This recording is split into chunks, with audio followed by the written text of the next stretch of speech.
over to Sam. Thank you. Hi everyone. For anyone who doesn't know me, I'm Sam. I work with the Government of Jersey on their marine resources team, but I've been doing my PhD in collaboration with them for the last 4 years, also with Plymouth University and funded by the Blue Marine Foundation and various other local organisations that help me pay for all the fieldwork and bits of kit. So I'm going to talk to you about the marine protected areas that we have in Jersey in terms of their value to fisheries, so how they are supporting the value of those habitats that are potentially currently protected. So this is a habitat map which is based off of Paul's research, where he's mapped all of our habitats, but this is grouped at a very high level because this is looking at the life cycle of our fishery species, the habitats that they are using, and whether those are contained within the marine protected areas.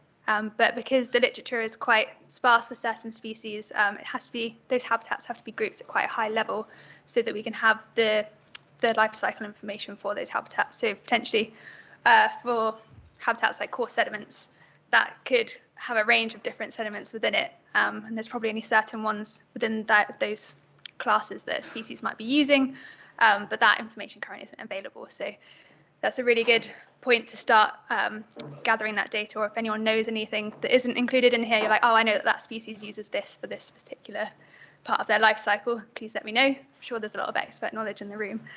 How does this work? Sorry, just working out.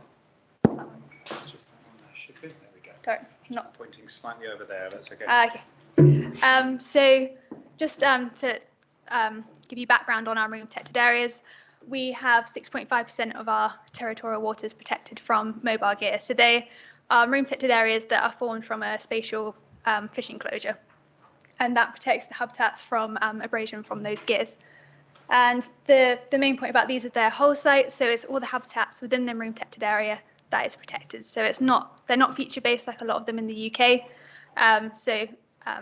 In the UK, quite a lot of marine protected areas, it's only the feature of conservation importance or that's deemed sensitive. So you could have an area the size of this room, but there's a little patch of seagrass here. Can't dredge here, but you can dredge here, which isn't really it's not really intuitive when you're trying to look at habitat connectivity. And there's this big push to try and move towards a whole site approach in the UK to make it ecosystem based. So you're taking into account the whole life cycle of species and whether those protected areas are supporting their whole life cycle, not just the one stage or the stage that potentially where they can be exploited. So the part of this of my research was to look at how do we put an economic value on those habitats. So it's potentially it's more of a natural capital approach. So coming more away from the biodiversity, but potentially it's making a better argument when you're talking to policymakers or trying to make those arguments to stakeholders. So the way that it's been done, so I'm taking the 5 main species that we fish for in Jersey, so lobster, brown crab, spider crab, whelk, and scallop. What is the primary landing value of that? So that wet weight sale that they get from vendors straight away. Spoke to a couple of local vendors to get sort of an average price, so what they sell for per kilo, and then looked at how much is being caught from Jersey vessels, but also from French vessels. So obviously we share quite a lot of our waters with France. It's all that blue shaded area is shared with France, but we're looking at this area here is the territorial waters, and that's all of the catch that's been caught within there is being used for this assessment. So that's as far as the habitat map extends currently.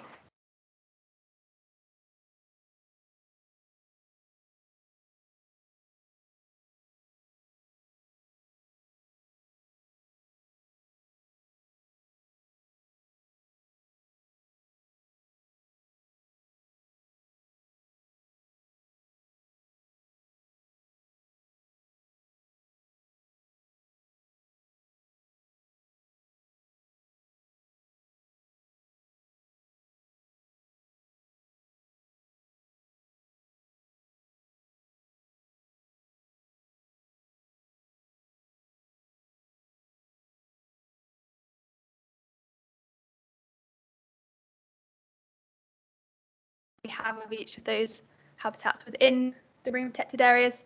Also, habitat is, I'm saying habitat, but it's the benthic substrate that we associate the species with. What else do I do?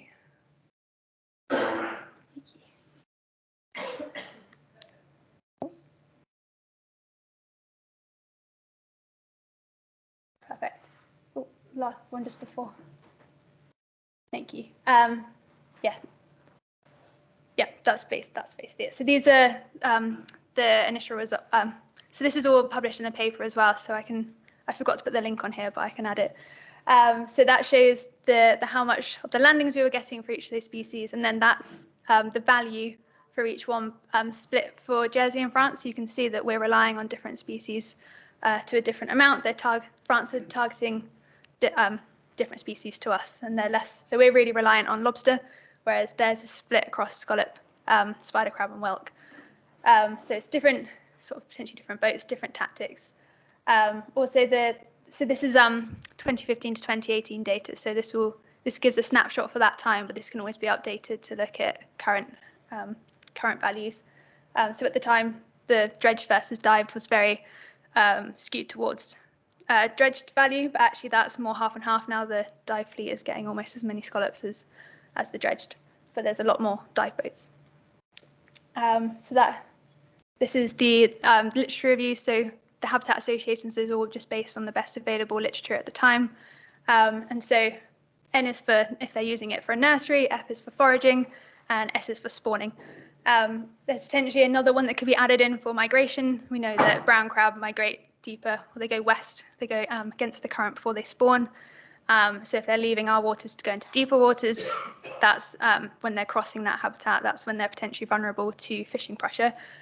And once you use, so basically if a species uses 5 habitats, its value, landings value gets split across those 5 habitats.